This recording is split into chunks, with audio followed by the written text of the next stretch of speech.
All right, folks, welcome back to the Property Couch podcast. And have we got a big episode for you today? Are you asking $3 questions? And what are the ramifications of doing that? We'll cover that and more. And also facing setbacks. What if this happens?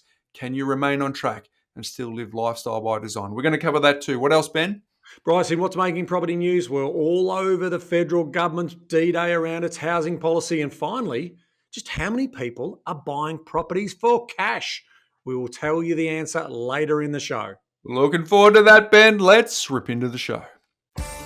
Welcome to the Property Couch, where each week you get to listen to two of Australia's leading experts. Bryce Holdaway, co-host of Location Australia on Foxtel's Lifestyle Channel, co-host of Escape from the City on the ABC, and partner of Empower Wealth Advisory. Ben Kingsley, chair of Property Investors Council of Australia and the founder of Empower Wealth Advisory, named the 2018 and 2019 Property Advisory Firm of the Year. Stay tuned as they bring you the insider's guide to property, finance, and money management. All right, folks, welcome back to the Property Couch podcast, and welcome back to you, mate. Welcome back to the couch. Good day, mate. Good to see you. King's birthday, long weekend. You know, everything going all right. But I have to mention, you get back onto the purple wagon. Like the moment you talk about them, like I don't know what it is. Can I tell you, mate? I know you're having a swing, and I think it's on fair game, but it is torturous because you're right. Last week we talked about it, and I thought, oh yeah, Andrea was out at watching a movie with her girlfriend. My eldest was at his grandparents' house, so it's me and Sam, right, watching the game. I'm thinking, all right, this is a good opportunity to get back in the game. Watch the game, and oh my gosh! Anyway, how'd you go? I feel for you. You publicly announce you're back on the wagon, and then the so should I just go back on a gap year so they win again? Just tell them right now. No, just say that's it. I'm off them again. Yeah, I'll go on the gap year for the greater good. I'm back on the gap year to see if we can come back. But it was nice to see you lose a close one. Is that fair? Yeah, that's true. I thought they were the deserved winners. I didn't think we played good enough to win. So it was a good game, though. I mean, you always just want a good game, good crowd, good atmosphere. So yeah, it was good.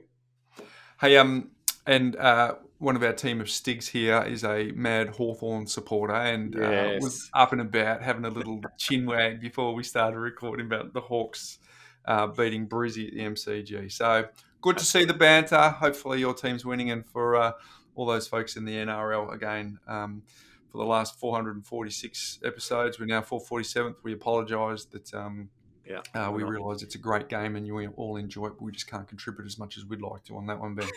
So no, we can't.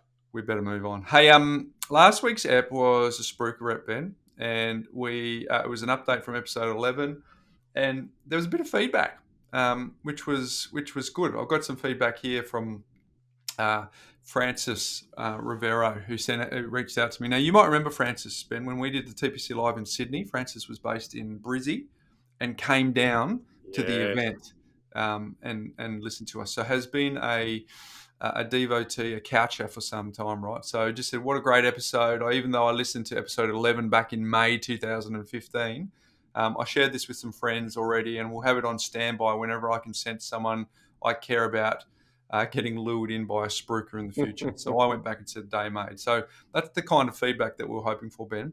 But what's interesting too is we understand that what we talked about was very polarizing, because even back when we did it the first time, some 8 years ago, we realized it was polarizing and it would put some people off, particularly people who are fans of brand new. So I did get a reach out over the weekend too from someone who wasn't happy. And the general sense was, I didn't like your blanket comment on new. There are many people who've done it well if done right. And there are companies out there doing the right thing, providing good service and strategy to do so. Many ways to skin a cat. And he also says, I think it's disingenuous to poo-poo competition as a plug. That's always been taught as good sales form. Talk about what's good about your product, not poo-poo others. So new property has many benefits, as does established. I guess we stand by our comments, Ben, that we said in the podcast. There is a small group of people that are doing the right thing in this space, but generally speaking, there's a lot of people doing some harm to people in the investment space. Agreed. And obviously our comments were general in nature. We highlighted that there are those good businesses. You also just re-highlighted then again, Bryce. And we also know that that came from someone who is in the trade of selling new stock. So again, people can be very passionate about what they're doing, and we have no problems with that. We are on record as saying that existing outperforms new.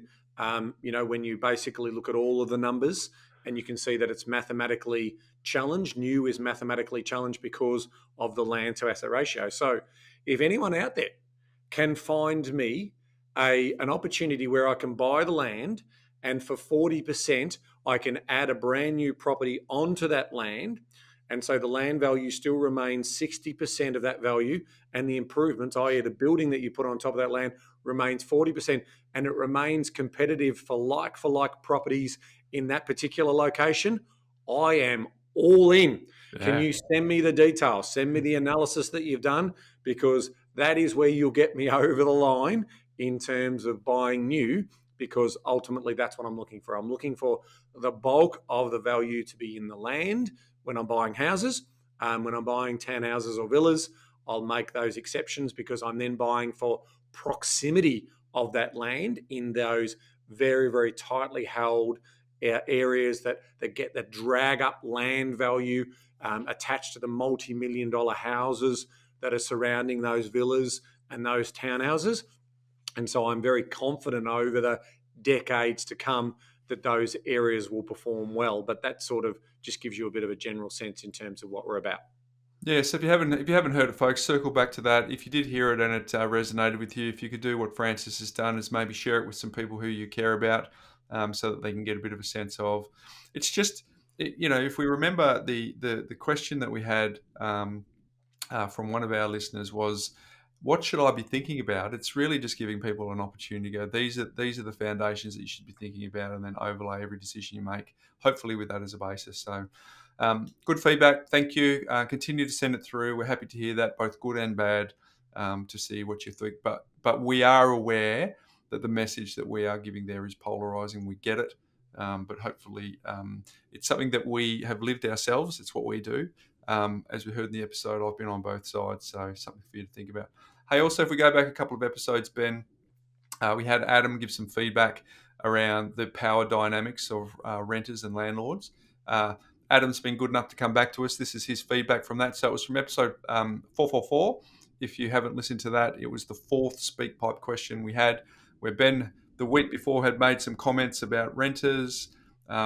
Adam felt compelled and strong about wanting to create a response. We played that, talked to it, and this is Adam's response. Thank you, Ben, Bryce, and team, for playing my question around the power dynamics of renters and landlords. I would, of course, love to chat further about this. I absolutely agree that we are approaching the same goals and common ground you noticed whilst viewing through different lenses. I also agree with many of your summations. My hope was to open a discourse and prompt yourselves and your platform to consider different lenses in your discussion.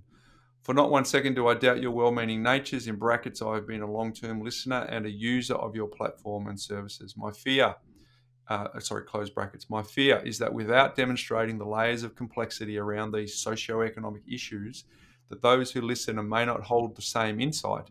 And in our age of social media getting whipped up with headlines, inverted commas, Queensland strips landlords of rights. Not everyone gives the consideration to issues that you and your team do. By playing the entirety of my question, it may cause some people to pause and consider these important discussions to a deeper level. Footnote there, Ben, we did play the question in its entirety. We did not edit anything. No. You did a great job of demonstrating what respectful discourse looks like and how we can agree and disagree to various points on the same topic. Many thanks for your time and respect, and I hope you feel the same due respect from me. Warm regards, Adam. Ben, there's the follow-up to your follow-up to the initial question. Yeah, it's just a beautiful message from someone who's discerning about all parties in the conversation.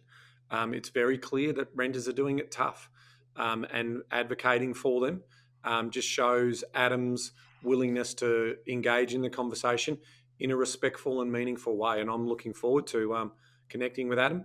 He's shared his contact details with us, so I'll be contacting him and having further dialogue on this topic.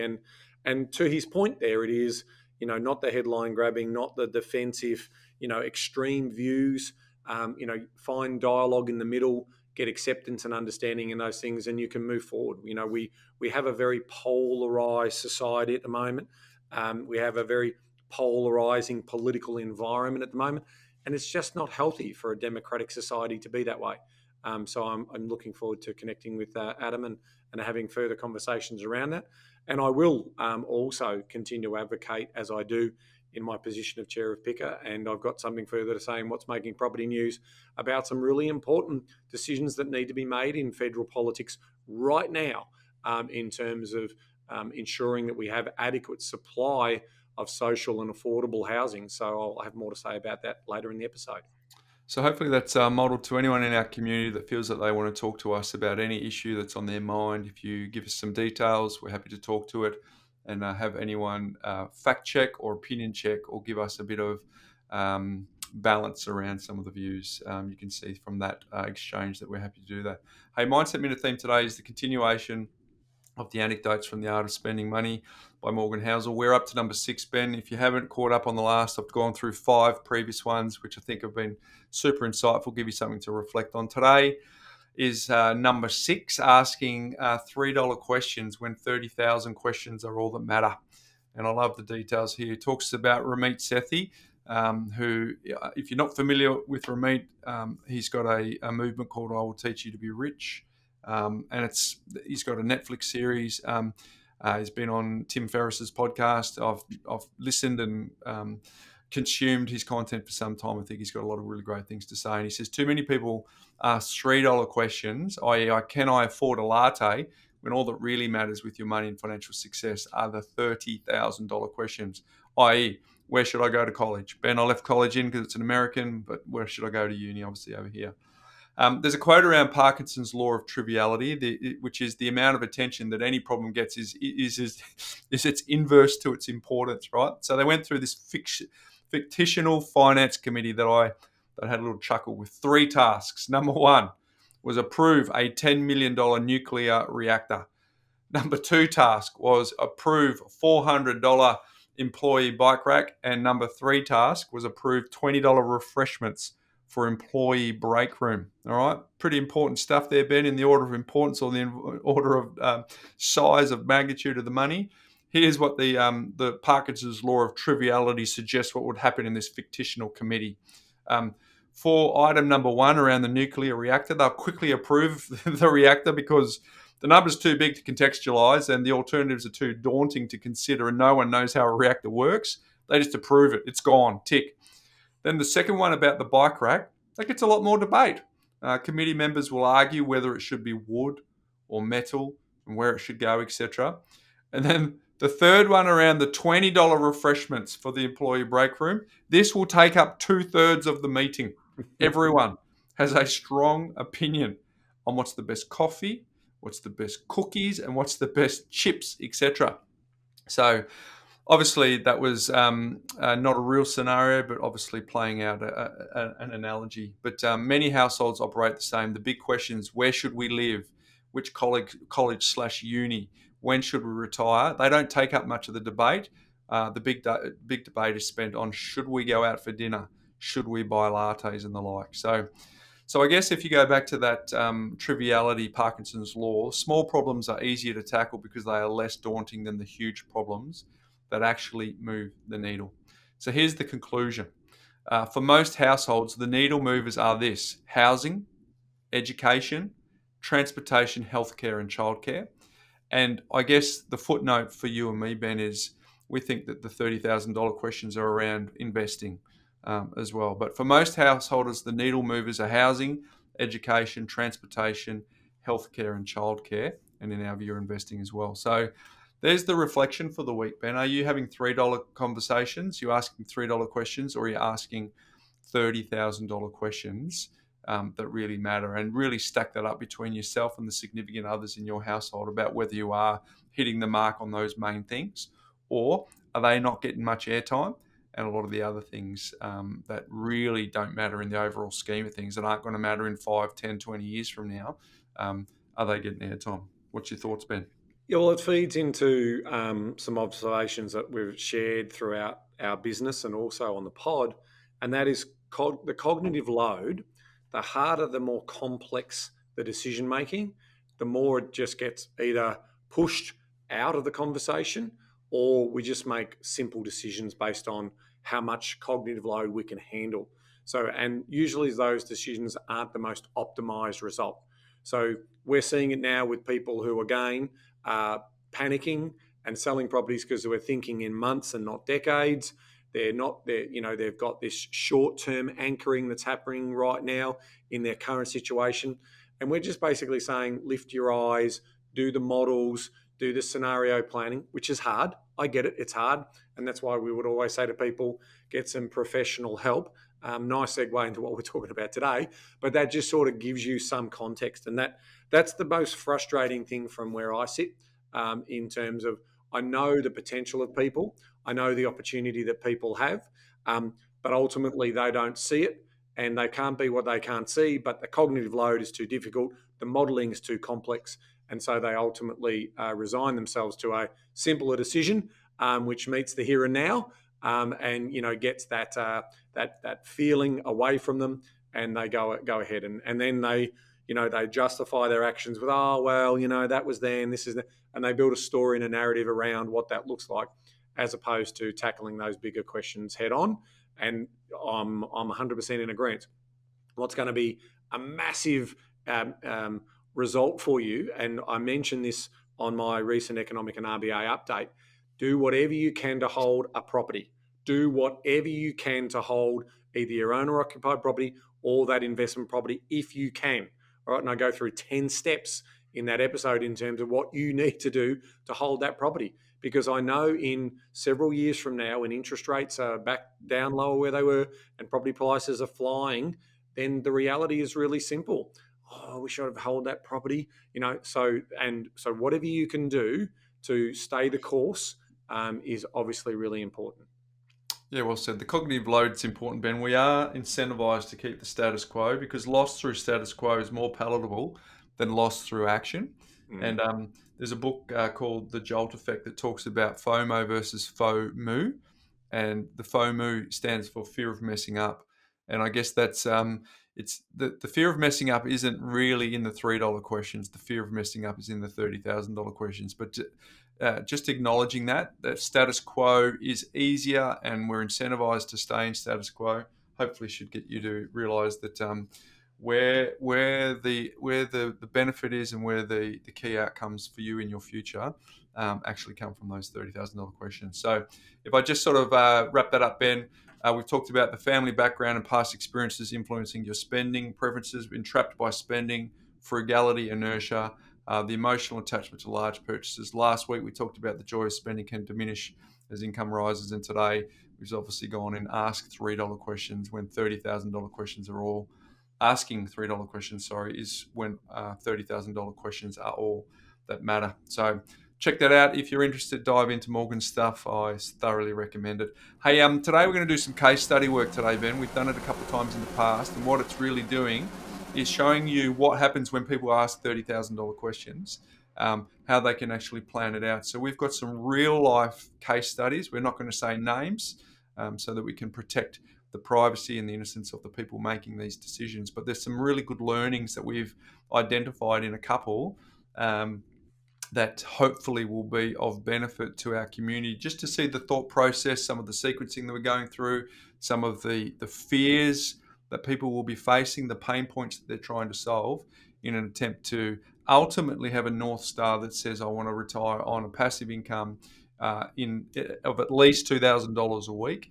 One of these scenarios is actually more than that, Ben. But the first one is someone who's wrestling with the idea of do they stick the path of the original plan, or do they need to do an adjustment? So I might throw it to you to do a little bit of backstory here. Yeah, so some of the big 30,000 foot view understandings you need to have here is around what is your motivators and what's driving you to get to this type of outcome.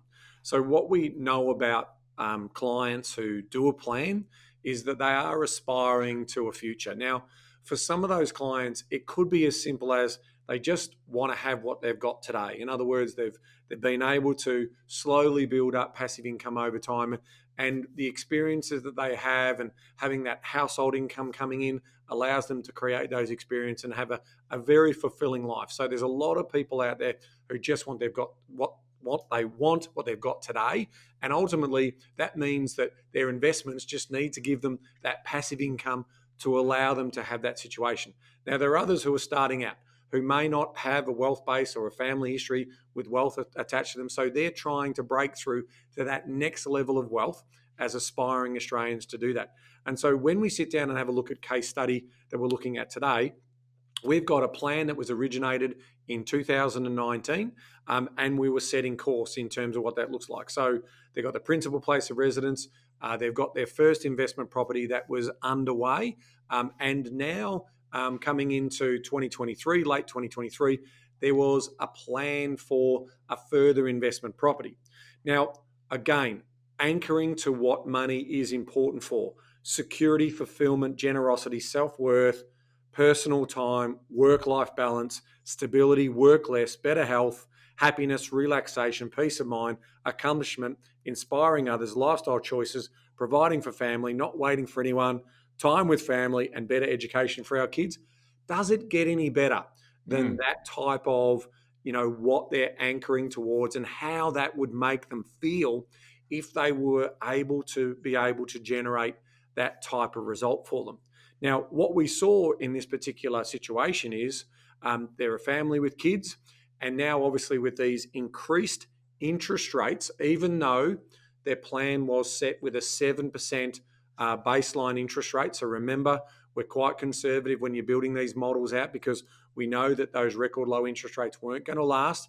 And so we have that buffer in here as well, that now that we're seeing interest rates around that 6 or 7%, there's now pressure on the household budget. And so that gives us a bit of a story, doesn't it, Bryce? It does, yeah. So I guess there's a few things there was some paradigm shifts, there was some mindset shifts for them, but there was also some peace of mind that was given to them through the process here. So the problem that we were trying to solve here, because the plan was done, and then they re-engaged to fine tune a little further, right? So we've hinted that. Do they keep on schedule and push for that next purchase with the plan, or does that need to change? And if they don't, here's the important question that was playing in their mind. If they don't follow the original plan, do they miss their target and their long-term goal? So you went through what does money mean to them. Clearly, there's peace of mind and providing for the family and providing some lifestyle. But that is we spend a lot of time trying to encourage people to get a plan in the first place, Ben. But of the people who do get a plan, these are the thoughts that are running through their mind. If life actually does get in the way, what does that actually mean on the outcome? So we were in a process of trying to unpack that for them and find out what to do next. Yeah, and I think for further context, we're in that sort of early 40s to mid 40s sort of range, and 3 kids. So, again, all credit to them. We know that children have a lot of costs associated to their current situation, and from a cash flow point of view, they make a really significant impact. And so we had current loans that were a mix of fixed and variable loans, interest only, and P&I loans associated with that. So what we're always going to be doing is exploring this opportunity of the cash flow story, right? Cash flow will inform us in terms of what we should be looking at and what we could potentially be doing. Now, what was interesting about that is when we did the models, and we could potentially adjust some of our discretionary spending and even some of our essential spending, there was an opportunity to potentially take action earlier. So we're talking about global LVRs in that sort of, let me just quickly look at the model here. We can see those global LVRs around 60, 61%. Household income in that sort of 200 range. So we can see that they're not big spenders, especially with 3 kids. They're obviously living quite diligently and frugally in terms of what they're doing, but also credit to them in terms of the amount of wealth that they've been able to give that baseline story to. And then that allows them to then consider. So coming back for a refresh or confirmation when situations are challenged is always going to be what we would recommend. So if you're not, from a mindset point of view, if you're not feeling it, and you want to have fresh validation, that's when you should basically talk to your professional advisor group, and get a sense in terms of what's about to happen for you. So the first, what the team first did is they explored cash flow impact when fixed rates expire, because you mentioned there was a mix of fixed, variable, interest only, and P&I. So if they were to expire, what happened when all the loans reverted to P&I, assuming that they weren't able to refinance? So what was identified is still positive surplus territory, combining that next purchase on top of it, but they were mindful that there was some private school fees that were coming up. And here's what happened: is they felt that the cash flow outcome was outside of their risk comfort levels, which is a reminder that we're all playing different games here, Ben. Because on paper there was an opportunity to proceed, right? But in this couple's mind, that would have caused their risk profile to be a little stressed, and therefore they didn't want to necessarily do that. So they were making the decision on whether or not they would keep doing what they're doing, or maybe pause and add the property at a later stage.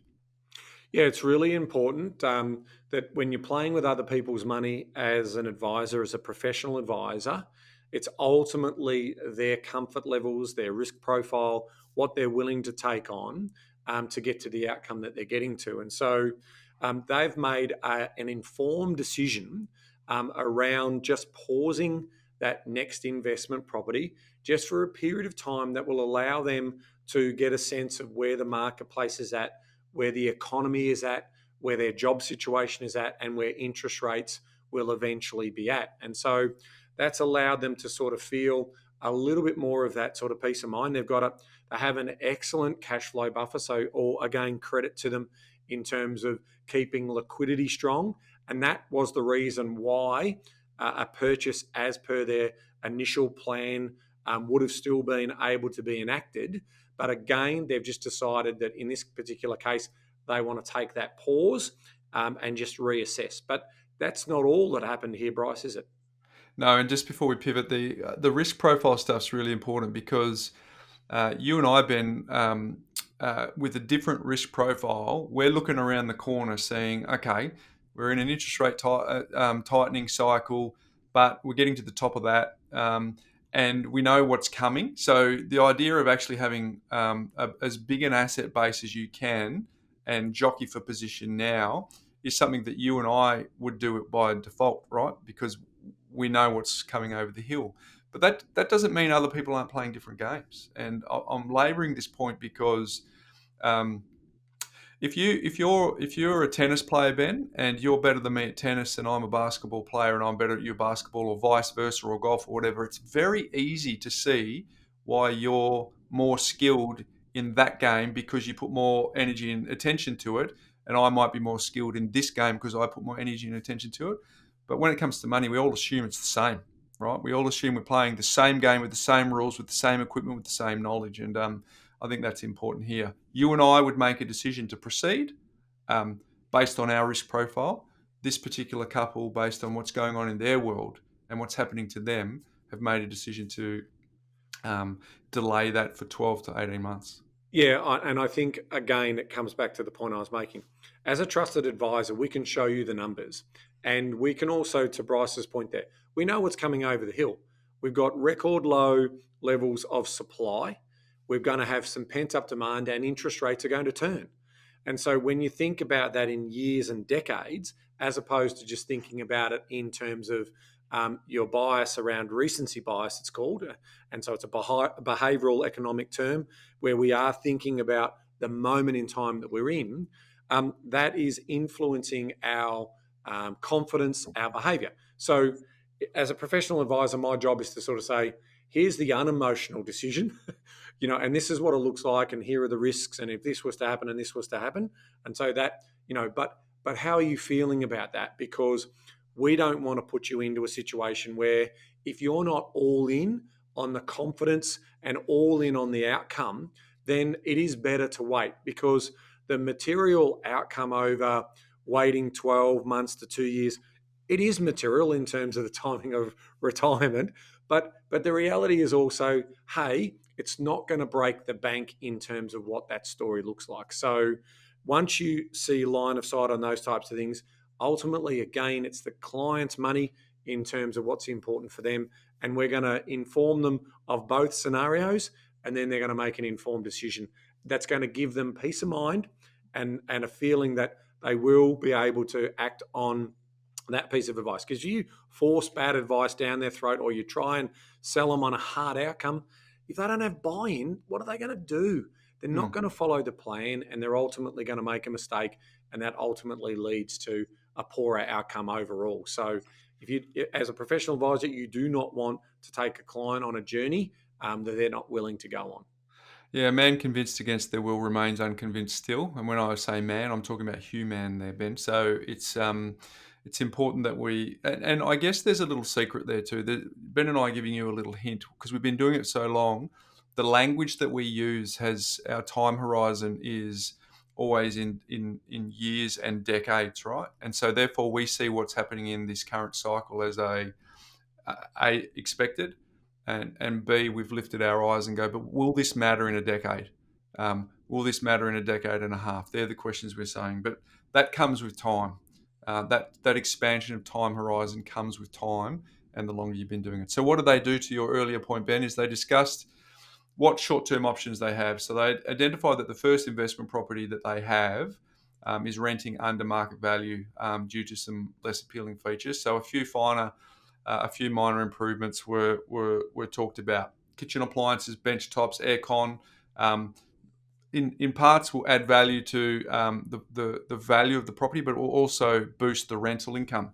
And it's that rental income which will help with the risk profile now around the cash flow that they're navigating. So they'll use a small amount of equity to do this, and this will have a minimal impact on the cash flow, and therefore should net a good return. But here's the important part. Then the agreement is to review it again in 12 months, or if there's other significant changes to either interest rates or income. So it's remaining agile whilst keeping an eye on the prize. That this should be like the rocket that launches from Earth, Ben. It's only on path about 3% of the time, and for the other 97%, there's constant little nudges for it to arrive at its destination.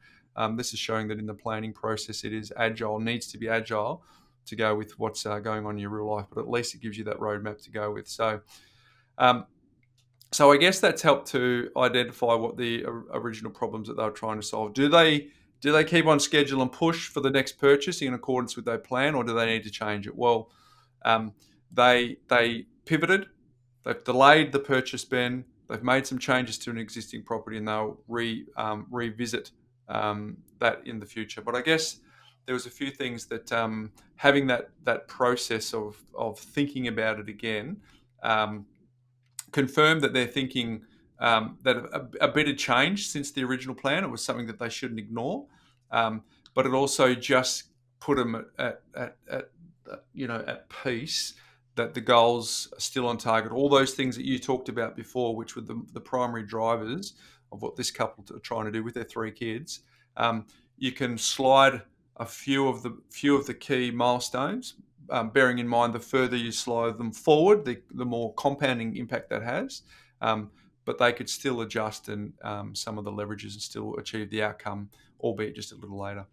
Yeah, so anyone who is living their life can sometimes get consumed in that life. So having that third voice, that trusted associate who can come in and again just be that reasoning board, that sounding board to be able to get that bit of feedback from, has been really valuable in this particular situation. Like, I'm not sure that they would have necessarily come up with that their rental is under market value and potentially a little freshen up that has an immaterial impact on cash flow can actually potentially add, I don't know, $25 a week in additional rental income that's coming through that will only build on as part of that particular story. So for me, they've got the sequencing right in the sense that they've gone about looking at their short to medium term cash flow story. They've confirmed, what their incomes and their expenses are. They've obviously got additional household costs that are coming in. So that future cost of education that's also going to have an impact on those cash flows. And then they've sequenced in terms of stress tested their tolerance around what that looks like for them. And then ultimately have settled in a comfortable position to sort of say, okay, we're still not doing nothing. We're just going to focus for the next 6 months on doing some tidy ups and renovations on the existing investment property.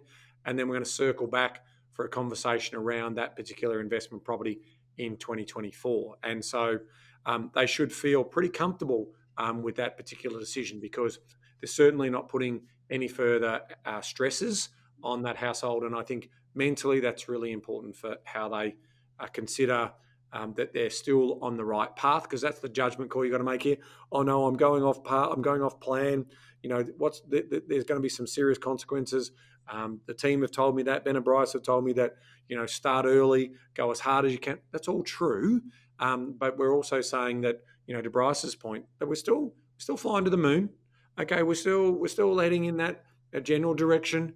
We're going to course correct as we need to course correct, and I think that's good advice for this particular household, and that's why, you know, this type of advice is unique for every client that comes to see a professional advisor, because everyone has different goals, different ambitions, different expectations, different risk profiles and tolerances, and so you're just trying to get that balance right. But what we don't want to see is households making these types of judgment calls that are ill-informed, because what we can sometimes see is the procrastination story coming in on the other side of that, which is like, oh, we're just going to wait until the kids are through school now. Oh, no, we're just going to wait until we get them through university.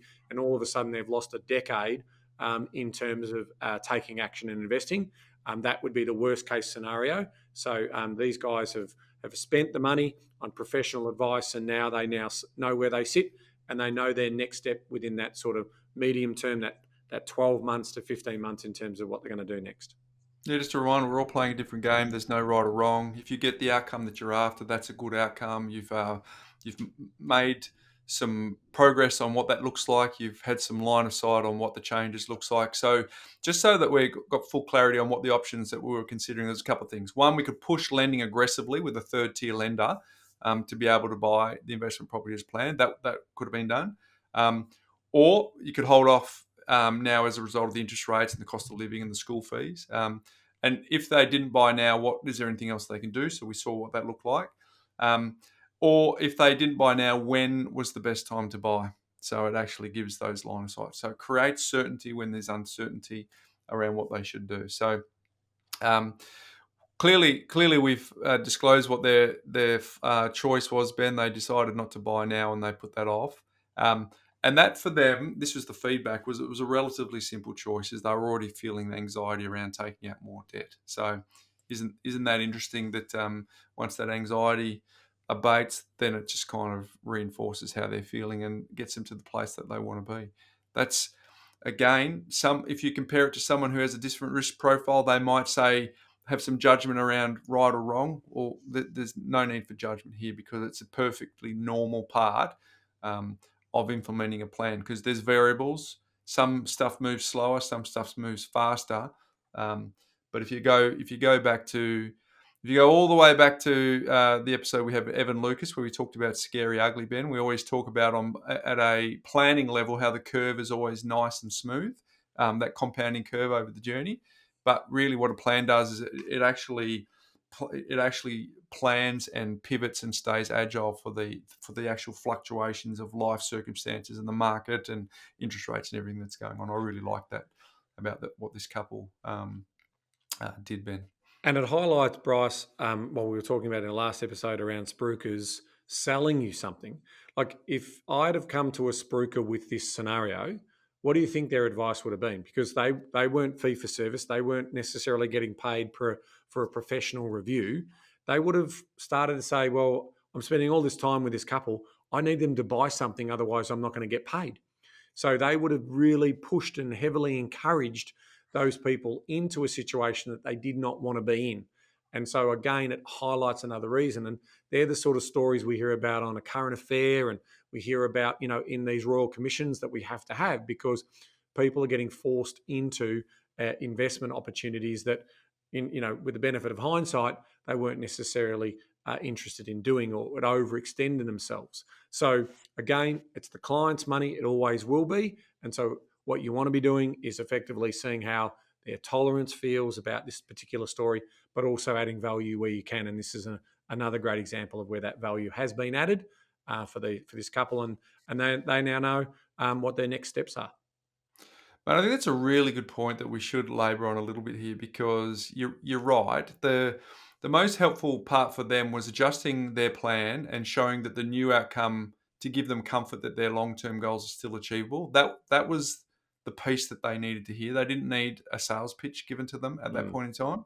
They wanted to know that the person was in their corner. So if we think about what we said last week in terms of spectrums, you've got one end of the spectrum it's the genuine conflict of interest free advisor that is trying to give them the best outcome. So I think you've really highlighted an important point there, Ben. So that's worth leaning on. So, all right. So a couple of obstacles that they needed to overcome was that mindset.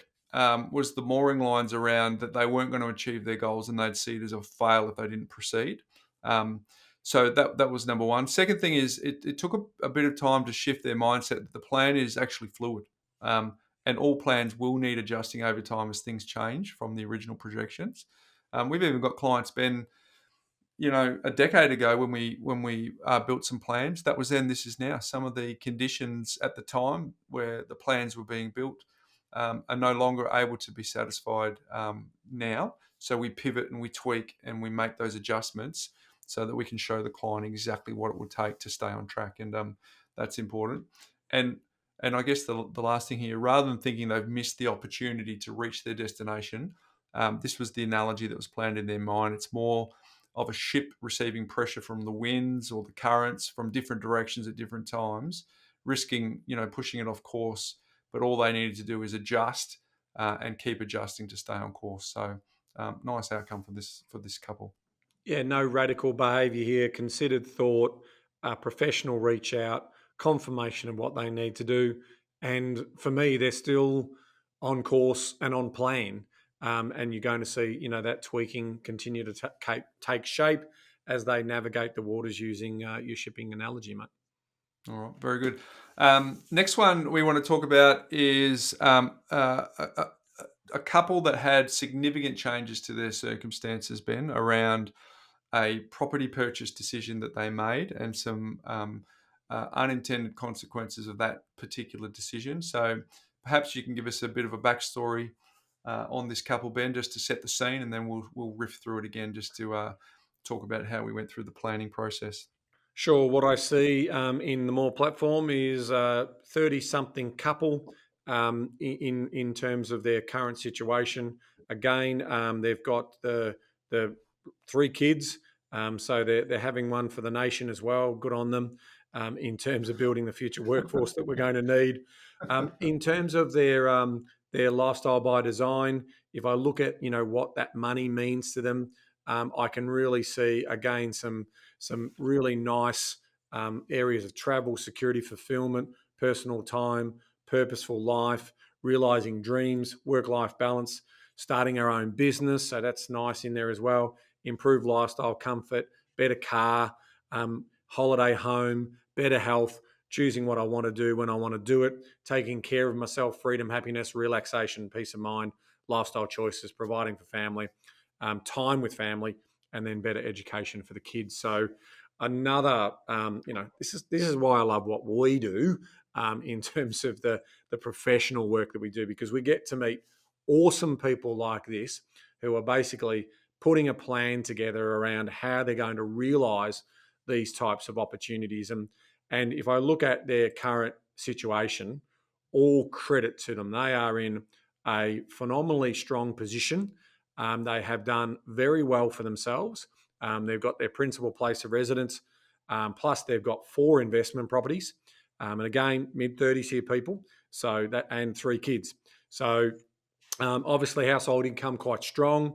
You're talking about 2 professional couples, and with the rental income of those 4 investment properties, in addition to their overall income, you're talking about income in that sort of 350 to 380 range in terms of what that looks like. Now, global LVRs, we're talking about around 65. So again, some comfort, and just another really, really good story around surplus savings buffers. So we're seeing a very, very healthy amount of cash that they have available in their offsets, and that just, we know what that does. Remember, people, that gives us flexibility. It buys us time and choices in terms of what our situation looks like.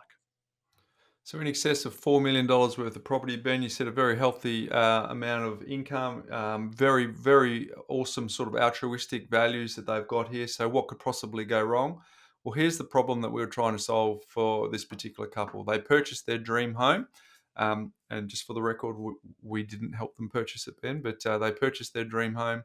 And it turned into a nightmare because they found that it was riddled with defects, right? So imagine that. You just the anxiety and the anguish that comes from this particular part of the detail was the builder was an owner builder, and then didn't have any insurance, right? So they were then disheartened with that quality, and then what actually happens is they were concerned that more issues would continue to be identified, and then wondered if it starts to become a money drain, and if they don't want to endure that and don't want to live in the property any longer. So that's a challenge when you have that, because you what do you do? How do they get out of this with the least impact on them? And here was the fundamental question that was running through their mind: have they ruined their hopes of building a passive income, Ben? Yeah, and I mean, I think the important story here is, I don't think their passive income story is a really strong story here. The challenge that they've got, obviously, is that this property that they're coming home to and living in, they're walking through the house, they're seeing cracks, they're seeing things that just aren't quite right, in terms of the fixtures and fittings, and it's depressing them. And so we do talk about, money is not the bee's knees. It's not the end of the game here. It's the experiences and the opportunity that money helps you to be able to create. But most of us spend a hell of a lot of time in our principal place of residence, and we're creating a lot of those memories and moments in that house. And if we're still constantly reminded of those challenges in those particular properties, it's going to play with our mindset, and it's going to play with our situation. So, this got to a position where they needed to scratch the itch on what do they do. I mean, ultimately, if they're not going to get great joy out of this particular property, what are some of the options that they have for themselves? Because do they recycle the existing home? Do they sell? Do they spend an enormous amount of money in regards to renovating that property, to put those fixtures back into place and to make it structurally what it should have been from day one? So there's some real challenges here in terms of what they're trying to resolve in their minds. And again, it's emotional. Your principal place of residence, your home, is emotional. You have every right to get emotional about your home. So that's again why you might get an independent person who's less emotional, and can show you the numbers without the emotion, and then can hopefully give you some clear thinking. Because based on the story that we've been told, it was definitely having an effect on them, and it was really disheartening was the word that we see in our notes, and they're just a little bit exhausted by the challenges they've got with this home. Yeah, well, so revisiting this plan and getting some clarity around this meant that they needed a new direction going forward, right? So they wanted advice on what direction to take, and more importantly, clarity on how significant this would be, right? So there was significant costs, and impact would that have on the plan? So here's some of the options that they were considering. First of all, just selling immediately with all the defects, right? So that's what they could have done. They could fix the significant issues, and just to put context around that, that was the cost was around $200,000. Would need to be disclosed when selling, likely to get a better price once that's all fixed. So the final consideration was that they decided to stick with it and sell, because repurchasing would not be an option, right? So the clients had an investment property nearby. This was important. The clients had an investment property nearby, and the option of renovating this property to live in versus buying a new home was considered. So if they were to fix the cost, they needed to fund it. They needed to work out what the funding of that would look like, what that would actually have as an impact on the plan.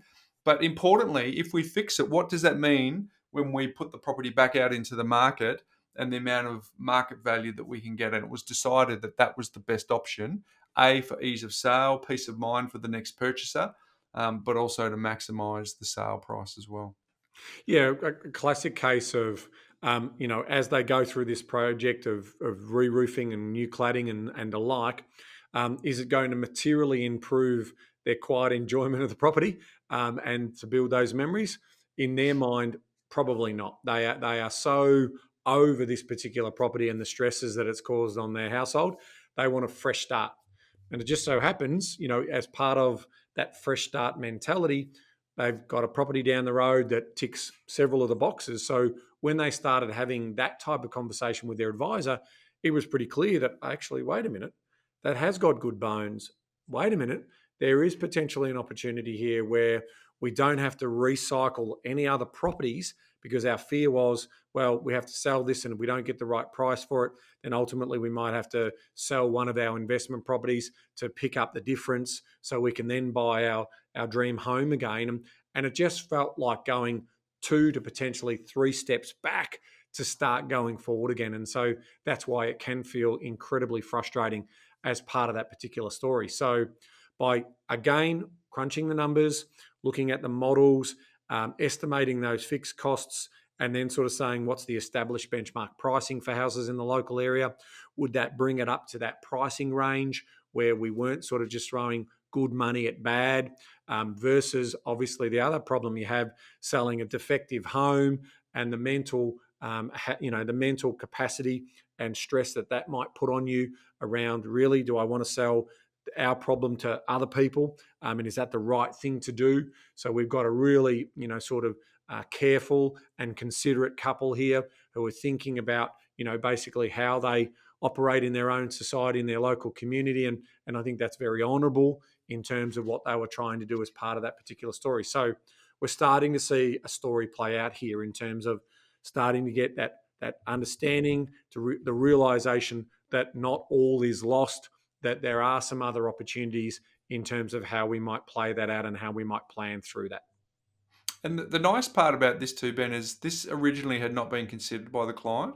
And to quote, it was a light bulb moment, right? Identifying that particular property nearby could give them all that they wanted with those improvements for all the reasons you just described, Ben, around not having to go into recycle cost territory. So that was a really good outcome. And I guess it kind of highlights too that when you get stuck in your own head and you get stuck in the emotion of within a family group, it does actually you benefit from having that outside counsel, just simply for someone to offer some what if, from an objective, pragmatic point of view, to go, hey, this is hiding in plain sight for you, and someone to go, yeah, it was hiding in plain sight, and it's actually something that we should consider. So we always talk about on this podcast that the process that we go through is a sequencing process where we make sure that all of the things that you need to do are put in the correct order from a financial optimization point of view, so that you can get the right outcome. So here's the sequencing that we went through for this particular couple. Explore the costs and how long it would take for the renovations, and get that as accurate figures so that we can know what we're dealing with. Then, to Ben's point earlier, get some market research to just actually get some confidence around what the sales price will be, and that's pretty easy to do. Tip, just go to the sold tab for some fast, quick research in that area. Then went through the exploration of different scenarios. So it's kind of paper trading in a sense, where selling, repurchasing PPR, or moving into the investment property, you get to actually play out what those particular scenarios look like, what that has on the bottom line, and then what that actually has for your future goals. You then get to compare those side by side. What's the pros? What's the cons?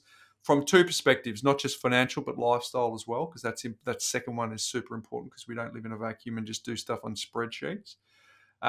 And then finally, it was then, okay, review the long-term strategy. What were those retirement goals, and make those adjustments to still make sure we get that optimal outcome. So whilst the purchase has cost them, and that's a fact, they will still get on their feet and build that passive income. And that's worth underlying. They will still get back on their feet and get that passive income because they've got, as you said at the top, Ben, multiple investment properties. They've demonstrated the ability to take risk. So it's only fair that they get the outcome that they deserve, given that they are prepared to try and self-fund for themselves. So that's a pretty good outcome. Yeah, so this is the cognitive load stuff that I was talking about earlier, right? So, and let's get into the weeds so people really understand what we're talking about there, because we're still probably a 10,000 foot view. That if I am going to renovate, do I need to move out of the house? I've got 3 young kids, so I want to be out of the home. So, first of all, I'm going to have to remove the tenant in that investment property so we can move there, or we may choose to rent. Then, how long are the renovations going to take? Do I allow for a provision of maybe 2 or 3 more months? So, when you are modeling this type of stuff, we are talking about month-to-month projections in terms of what those financial impacts do actually mean. And so when you get all of that sequencing right, it should be right. Okay, we're moving into the investment property in August. We have the builder arriving to start in August as well. They've projected that the quotes will take, sort of 6 months to redo the work that needs to be done. Okay, so 6 months, so we're definitely in the investment property for that period of time. We're now obviously got to get quotes for what we need to do to that investment property.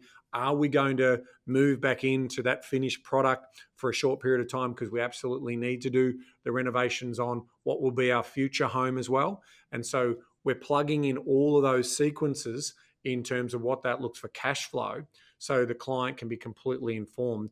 And I'm just touching the tip of the iceberg there in terms of what those things look like. Of course, from a lending point of view, we're also getting to make sure that we've got that borrowing capacity to allow us to borrow that money to potentially do that renovations. Or do we have enough cash flow to also pay for that in cash, because it's our principal place of residence? And ultimately, when we do sell that, we want the proceeds of that particular property being capital gains tax-free to move over onto our investment property. Are we ensuring that our investment property has an offset account attached to it, so we've got nice flexibility to put any proceeds of that straight on top of the loan as part of that particular story to keep our cash flow liquidity in place as well? So lots of moving parts, lots of cognitive thinking, and that's why having a trusted partner in that process to be able to work through that in a 3-way conversation means that this particular couple are fully informed about what their scenarios look like.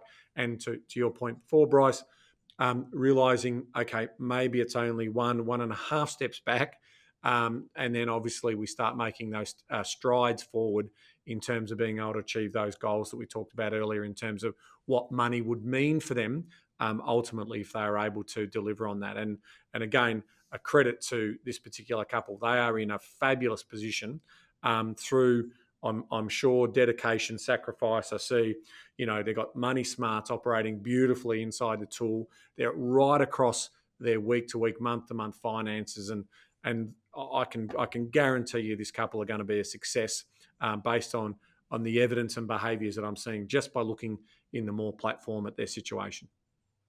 And here's some stuff that doesn't happen in a spreadsheet, Ben. Here's some stuff that's going through their mind. They were devastated, had a devastated mindset, going from thinking they had a dream home to then realising they had a lemon, right? That doesn't show up in a spreadsheet, so you've got to deal with that. They also, this is what doesn't turn up on a spreadsheet also, is they thought they'd ruined their financial position, right? So in that anxiety and the fog that comes from that, and thinking that they're going to have to work longer in retirement, have lost their chance at financial independence. That's significant. That's important. So whilst the cost was significant, this was able to show them that they shouldn't give up because of one mistake. So shifting from a failure mindset to it's just a setback, right? So with continued focus on their money management, which they're clearly good at, accumulating assets, living within their means and getting the sequencing right, they will still get their strong outcome over time. But again, this is the stuff that doesn't happen on a spreadsheet. These are the thought processes that are going through people's minds, often in silence, Ben, sometimes within the family unit and couple, but quite often someone is doing the head miles on this on their own, in their mind, which is a challenge, right? So that also gives enormous emotional peace to someone just to know that I haven't ruined my future. There is a way forward. There is conversations that we can have with significant others who are sharing the same agenda. And whilst we're doing this, we've got 3 little kids that we're trying to create a life for. That's really, really important. So, Ben, that's important that we realise there's stuff outside of a spreadsheet, right? Oh, totally. And they've got the benefit of time on their side because they've built a portfolio already, right? So those properties are going to continue to do the heavy lifting for them. And so when they have a look at their wealth speed and their wealth clock inside the platform, they're going to see that just continue to keep ticking over and continue to keep growing with the power of compound. And once they've re-established themselves into their dream home, then there's further oxygen that can then, and further headspace and clarity around, well, are we good for one more? Or, there was talk about a holiday home in there as well. So, okay, can we now sort of think about, is that enough to allow us to then start thinking about that holiday home? So, again, credit to them. I realise, guys, that when you are a determined, aspiring person, I get it. You want to make every post a winner. And that's effectively what we've seen this couple try to do. And it's just, to your point, Bryce, it's just a setback. It's not going to ruin their financial position. And so, keep on keeping on, guys, because you're doing fabulous work. And yep, there's a bit of additional work that needs to be done here to reset. But once you do that, you're going to be in great shape. Yeah, well said. So there you go, folks. One of the things that we did is we put a survey out to our community, and a lot of you said, hey, listen, we want to know some of the nuts and bolts of what goes on between building these portfolios. We know what the end goal is, $2,000 a week. We know we're going to buy properties, but what are some of the real life stuff that comes up for people? So that's why we did today's session. So let us know on socials if this has been helpful. Let us know if you've got a scenario that you want us to talk to. Let us know if there's more detail that you want us to divulge, whilst we're still keeping our clients anonymous here, Ben, just so that we can use their circumstances to help others. But hopefully that's been of benefit to you, so let us know either way. Hey, my life hack today, Ben, is unsurprisingly leaning into what we've just talked about and also the Mindset Minute, right? Because if you remember, the Mindset Minute was asking $30,000 questions rather than $3 questions. I think we've just modeled what that looks like. Because if you remember, the main categories for the $30,000 questions, according to Morgan, was housing, education, transportation, healthcare, childcare. And in our view, you've got to add investing in that too. You can see how we're combining all of those things, like in some of the scenarios we've talked about. We've talked about a housing scenario. That's a $30,000 question. We've got 3 kids, so there was childcare conversations in there. Clearly, they've got cars and where they're going to send the kids to school and all those sorts of things. And to our point around adding investing in that, you can see that we've done that. And in one case, we decided to put that decision back a little bit. The client decided to put that decision back. The second one was, well, because we'd invested in the past, because we'd done a $30,000 decision previously, we now had ourselves a way to get out of what was a lemon, what was causing us some distress, to go, hey, this is actually not a bad outcome. So my life hack today is, can you actually review all of those questions in those categories as they apply to you? Have you had with your significant other, the person you're sharing a life agenda with, if it's just you on your own, have you had this conversation perhaps with you in your own journal around housing, education, transportation, healthcare, childcare, and investing? And if you haven't, we certainly want to encourage you to do that. And of course, if you want to do it in a formal way, you might want to get some help with someone who can help you with the planning, Ben. Well, Bryce, I can tell you remember my story, right? I was just about to get married. We were going to have kids. I wanted to plan to become what I planned to become.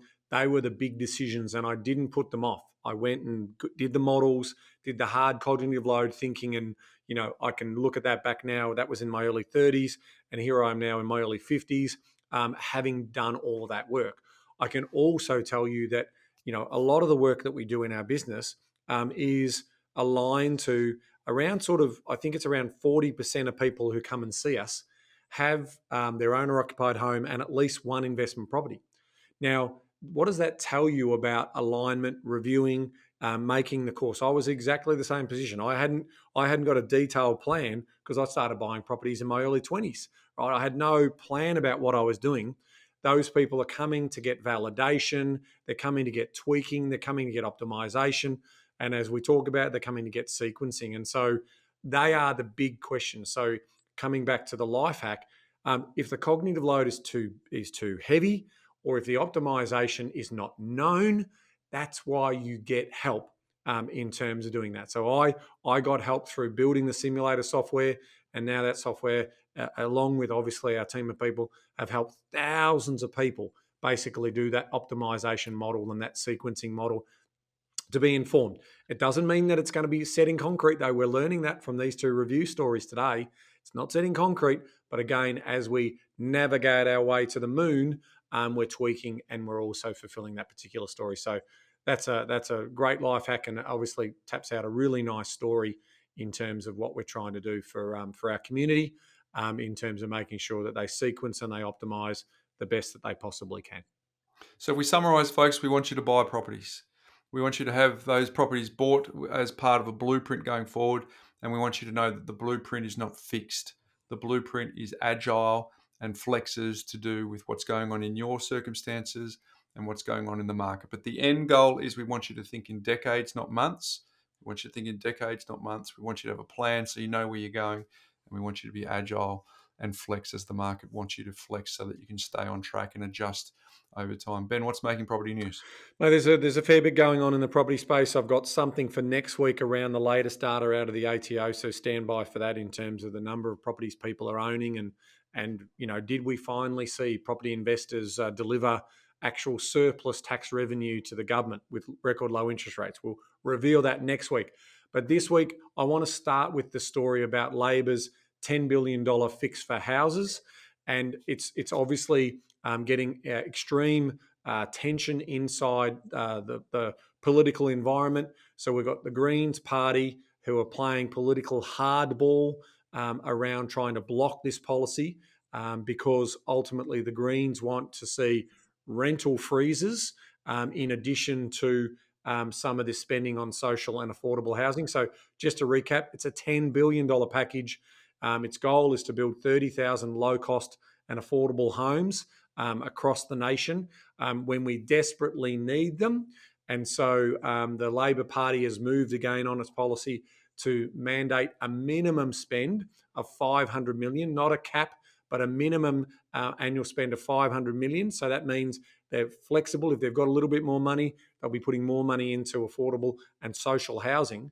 But the problem we've got with the Greens party is this is great political fodder for them. This is how they build their membership base, because the Greens are usually the voice of the renter. And so they're telling renters, we're advocating for you. We want a rental freeze. But the worst thing that could possibly happen for renters is actually putting a rental freeze in place, because what it will do is it will remove the demand from investors out of the market indefinitely, right? And if you do that, you only need to look at areas of Ireland and so forth where they've got, talk about our rental crisis here, they have got a chronic problem because they introduce rental freezes in those particular markets. So it's just not good policy. So the Greens need to, okay, you've made your political statement, you've grown your base of people who are renters who think they're helping you. Well, if the Greens don't pass this policy, it's actually going to make your rent go up. So we need this supply to come through. We're big advocates for more social and affordable housing, even though we believe in investing in property. We also know that there's a critical need for that type of affordable and social housing to support those most vulnerable in our community. But the Greens don't want to have the same situation as or tarred with the same brush as they are famously tarred by in terms of the carbon tax. We don't need to go back to the Bob Brown days when he completely botched the carbon tax policy, which led to basically a decade of no investment in renewables. And here we are paying record prices for our energy, all on the back of that stupid decision by the Greens who got greedy, who wanted more, and they didn't get the policy over the line. And all of a sudden, Abbott got in, knocked out the current sitting Prime Minister, and that was gone. And we've basically been fighting about policy ever since. So please, Greens Party, you've got your message across, but now pass this policy, and those in the Senate, those independents in the Senate as well, make sure you pass this policy because it's good policy for those people who are looking for cheaper rents or looking to eventually buy property. And so if you want to continue to play politics, it's going to backfire on you. And again, you'll be known as the political party who blocked the supply of critical and affordable housing for our most vulnerable. So I'm talking to the Greens party. Stand aside and let it go through. Hey Ben, one thing we've learned from the response that we got from Adam though is what would you say to the Greens base or to the Labor base or to the Liberal base because obviously you use this platform because I know the heart of what you're trying to do, right, is to actually advocate for the mission that is self-funding your retirement in this country, right? But what would you say to a Greens supporter who's just listening to you saying, "Oh, Ben, you're sounding a little political there. We agree with a lot of the policies that the Greens do, or when we have a go at the Labor Party, or when we have a go at the Liberal Party, or someone writes to us and say we called him Dictator Dan." We're dancing in the politics game, which we don't want to be a political podcast. But what would you say to those folks who at this point disagree with you and think the Greens are doing a great thing? Well, I think at the 30,000 foot level there, Bryce, we have to play in the politics game because they are the regulators. They make the ground rules, and ultimately they can make stupid rules which impact property investors, which impact supply for rental accommodation. So that's step number one. As much as, yes, we have to be political because the biggest risk when it comes to property investors, and I've been saying this for several years now, is actually the political environment. And, basically making decisions, popular decisions, well, they think they're popular decisions, but ultimately have unintended consequences. So when I'm talking to someone who's thinking, well, I'm renting and wouldn't that be great if my rent was frozen for 12 months? Well, what you've got to be thinking about there is there'll be owner occupiers and investors who will go, right, that's it. Sorry, investors, I should say, who say, that's it, I'm out, right? It's getting too hard. I'm now going to sell my investment property. And so we're seeing a declining number of investment properties being bought at the moment. And that obviously seriously impacts the level of supply of rental accommodation. Well, when supply is really low, even if, and demand is really high, we can put our prices up. Here is the deal though. If I'm an investor and there's lots of supply, even if I want to put my rents up, I potentially can't. All right. So the only way you can solve the affordable rental problem is to add to supply. All right. So right now, yes, investors are experiencing an incredible uplift when it comes to the cost of holding their investment properties. But 12, 18 months ago, their costs were really low. Okay. But they now are passing those costs through. And we know from the research from the Australian National University that renting today is on average and generalizing is actually cheaper than pre-pandemic levels, yet the cost of holding the property in terms of mortgages has never been higher. So that's what I'd be explaining to them in the sense that if you want to help other renters and if you want to help the nation move forward, what you don't do is stop the supply of new builds and new accommodation coming through because it's vital to help with the rental crisis that we've currently got. Okay, beautiful. And I think that's fair enough too. I think the current rental crisis is largely a result of a fair few years of uncertainty that property investors have been feeling on many fronts that we've covered at many levels on this podcast. But ultimately, I think hopefully the people who take offence to your swipe at a political leader that they have affinity to can hopefully see that your heart here is to say, yes, first of all, you've got a declared interest as a property investor, and that's well known, right?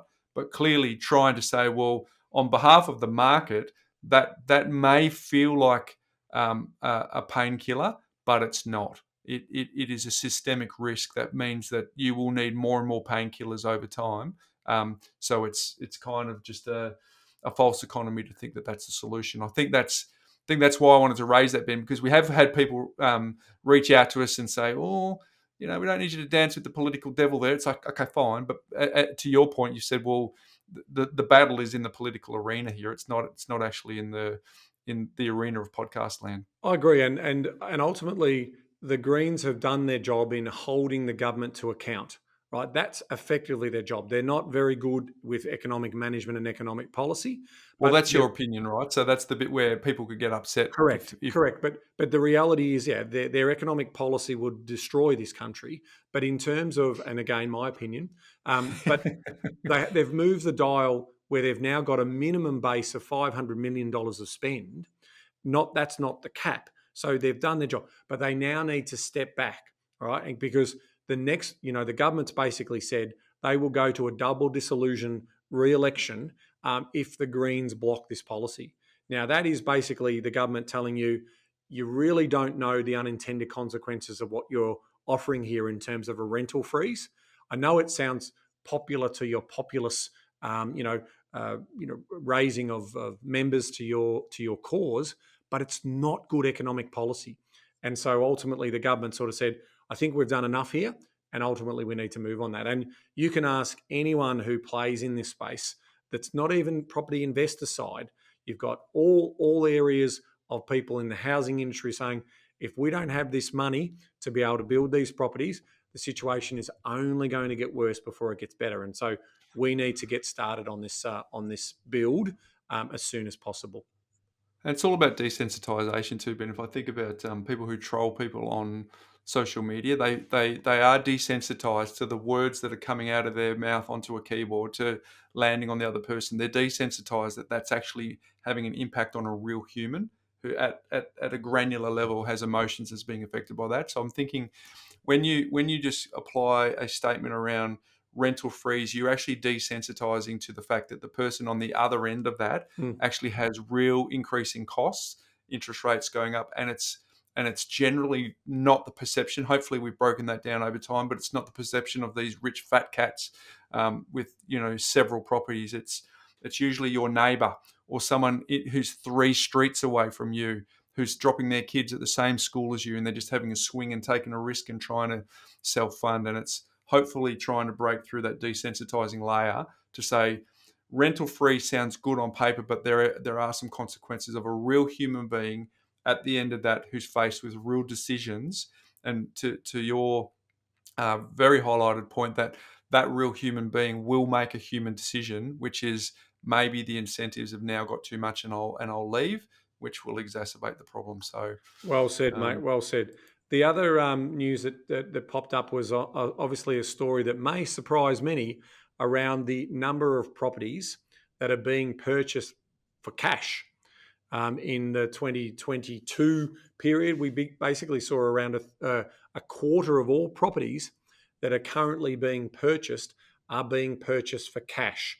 Now, that sounds surprising for some, but when you start to unpack it, makes a lot of sense. Effectively, it can be people who are downsizing from their city houses where they've enjoyed strong capital growth and they've got enough cash. And because they are downsizing or moving to regional areas, they have the ability to be able to pay cash for those properties, and any surplus cash that they have left over should be finding their savings accounts or their super accounts to be able to look after them in retirement. So we did see that. What is also interesting in terms of the biggest value points, this also rings true as well when you start to think about it, but areas like Toorak and Mossman also had a very, very high percentage of people paying cash.